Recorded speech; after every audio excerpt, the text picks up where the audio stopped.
Etoza only sends greetings to witches and wizard, evil people and those silently causing mayhem in the land. They hear his words and understand him. Long before Etoza set foot in Nambita village, his name had already arrived. His name traveled faster than rumors. From mouth to ear, from village to village. Who exactly is Etoza? Not much is known about the man. He is neither a native doctor, nor a priest of any shrine. In fact, no one knew about his source, or any title he has. He was generally called Etoza. But one thing was sure, he was from Dorima village. The people of Dorima knew that Etoza will never accuse anyone. He simply just greeted. But Etoza only sends greetings to witches and wizard, evil people and those silently causing mayhem in Dorima village. This is how the story of Etoza began.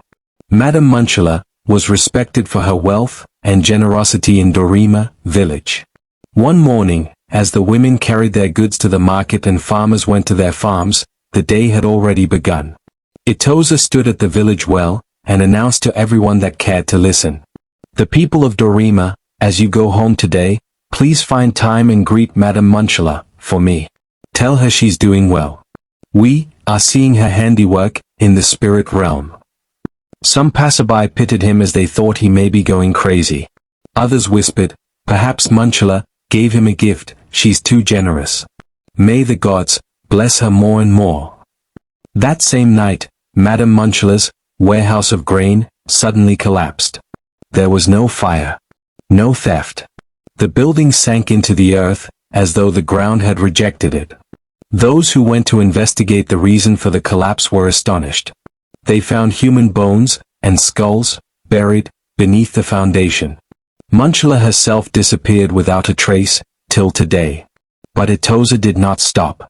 That same evening, at the market square, he instructed another greeting. Great people of Dorima, greet Awaya as you go home. Tell him that the spirit says hello.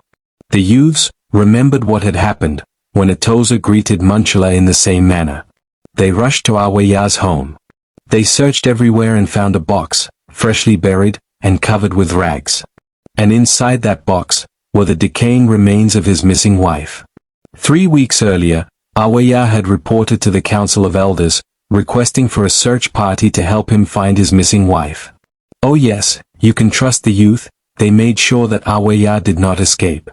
He was heavily descended upon, until the intervention of the village head, who locked him up in the local prison, awaiting trial by the king's court. After these incidents, the people of Dorima stopped questioning Etoza.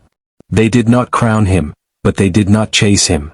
They listened and acted. Etoza became more famous than the village chief priest. Some people vanished quietly from the village, unwilling to be named by Etoza. This was the man that Nambita village sent for. Not because they understood him, but because their troubles had begun to resemble that of Dorima village. It was midnight at Nambita, the village lay in silence. But in one home, a woman, Jola, woke to sharp pain. This was her second pregnancy, 10 years after her first child. Her husband, Dumo, was away, visiting his other wife in a different house, a decision he had made years ago, to keep peace between his two families. Jola had married Dumo 12 years ago.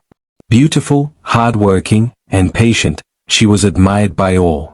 2 years into their marriage, she had no child, and whispers began in the village. But when she finally conceived, Dumo cared for her tenderly, keeping her away from hard work. Their first child was a girl, and though the family had hoped for a boy, Dumo accepted the gift of life. 5 years later, still no pregnancy. Jola sought every remedy, from local healers to secret charms. Nothing worked. In obedience to his family, her husband, Dumo married again. Yet he never disrespected Jola. He kept them in separate homes and divided his time evenly, honoring both wives. The new wife Paulina conceived quickly. Dumo's family began to mock his first wife Jola. They were almost sure that Paulina would give them a boy child. When Paulina's child arrived, it was a girl. The baby girl was welcomed, but that ended the family's previous mockery about Jola. Jola, being patient and loving, remained in her quiet dignity. A few more years later, unexpectedly, Jola conceived once more. News spread across Nambita. Joy filled her heart. Her husband was delighted. For 7 months, everything seemed calm, until the night pain woke her from sleep. Nambita was a remote settlement, and the nearest hospital stood several miles away, in a bigger neighboring village. In her husband's absence, it was her daughter, Imma, who had sat beside her all night, praying. By morning, a message was sent to Dumo.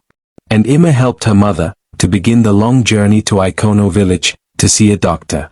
Dumo hastily joined his first wife and daughter at the hospital. Tests were run. Treatments given. Jola improved. Then came the news that shook them both. The scan revealed a baby boy. It was the joy they had waited for many years. They returned home hopeful. Dumo spent more time with Jola, to the quiet resentment of the second wife. The next 3 months were difficult. Hospital visits became frequent, the journeys were exhausting. Yet each scan confirmed the same truth. The baby boy was growing well.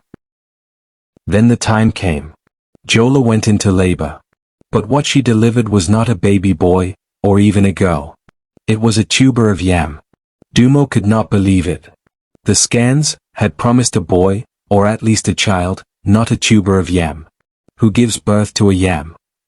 Anger and confusion overtook him. He left Jola at the hospital, while their 10-year-old daughter, Imma, stayed behind to care for her mother. The village buzzed. Rumors multiplied. Jola's name filled the markets, the town square, every whispered conversation. But the chaos of Nambita village was only just starting. Other households suffered at the same time. In another home, a mother awaited the return of her 3 sons from the city. But disaster struck. Their shops, thriving businesses, were burned to the ground, all within 1 month. Now, her 3 sons, their wives and children were all back in the village, living together under one roof. Anxiety filled their days. Elsewhere in the same village, a married couple, long known and envied for their harmony, began to quarrel and had heavy disagreements, even in the open. The wife's elder sister came to stay with them, and suddenly peace turned to conflict. Arguments erupted daily. Harmony vanished. The village head watched the disorder spread. Families lived in fear. Rumors of curses and misfortune filled the air. Finally, he knew intervention was needed. The village head approached the king. The king listened, solemn and silent. There had never been such chaos in Nambita village. There's never been so many calamities. The king then consulted with the elders. One of the elders suggested a name. A man from 3 villages away. A man already gaining fame for revealing hidden wrongs. His name was Etoza. The elders all agreed to this idea. They were not sure of what Etoza would do to help their situation.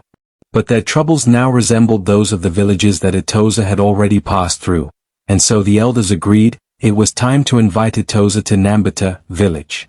The king approved it. And so, a message was sent to Etoza. Come to Nambita.